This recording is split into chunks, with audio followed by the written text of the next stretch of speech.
Hey guys, Big Geordie Geek here, and it's time for another battle report, issue 20. We're 25% away through the collection, which is great, and also slightly terrifying, but we're kind of... we're getting there. This is a weird report. It's short, and it's a report, and yeah. Anyway, the end of the game is simply to destroy the other side. That's it. There's no special anything of that. It's just get on with it. Anyway, let's get rolling dice. Now, before we get into the battle report, I'd just like to say a quick word from our wonderful sponsor, the Daylight Company. I love their products. I actually own a Lumi task lamp myself, which is an absolutely phenomenal piece of kit. It really does make a huge difference in your painting area. I'm not gonna keep you up with a sponsored message, but I will say that if you love your painting, this will really make a world of difference. The only problem is you'll see a lot more faults with your painting work than you would before, but that's a good thing because it helps you improve. Anyway, let's get on with the battle report. So, getting on with it, let's have a look at the armies. Now, this is a weird one, but we'll stick with it. We've got 2 aggressors, no sergeant, 3 intercessors, no sergeant.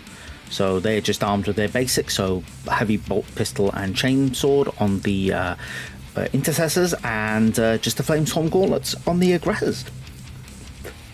Moving on to the Necrons, we have 5 warriors with Gorse Reapers, and 2 Scorpec destroyers, one with the fresh blades and one with the Reaper.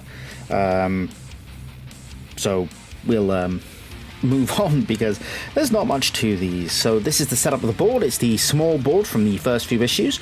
We have the warriors on the bottom left, the destroyers on the top left, the intercessors on the bottom right, and the aggressors on the top right. In Space Marine turn 1, the intercessors move 6 inches towards the Necron warriors. The aggressors move up 5 inches towards the destroyers. The intercessors fire 2 heavy bolt pistols. These shots hit twice on 5s, which is nice. They only need 3s normally. Both these shots cause wounds, needing 4s, as the strength of the weapons bullets are 4, and the Necron's toughness is 4. So they get 2 there.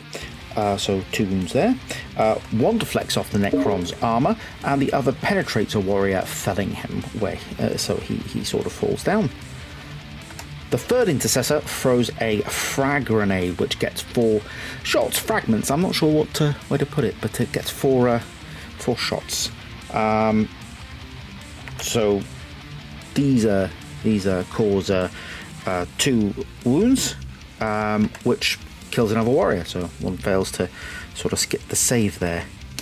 The aggressors then fire their flamestorm gauntlets at the destroyers and get a total of 17 hits, of which that's a lot of hits. 8 cause wounds, 4 of which penetrate the armor of the destroyers, killing 1 outright and leaving another wounded.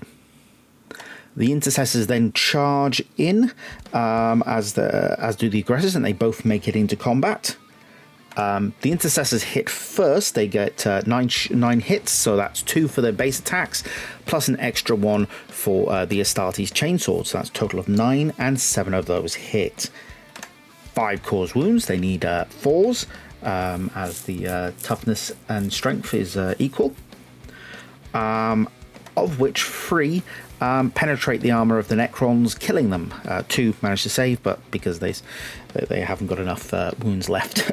Yeah, so that was interesting.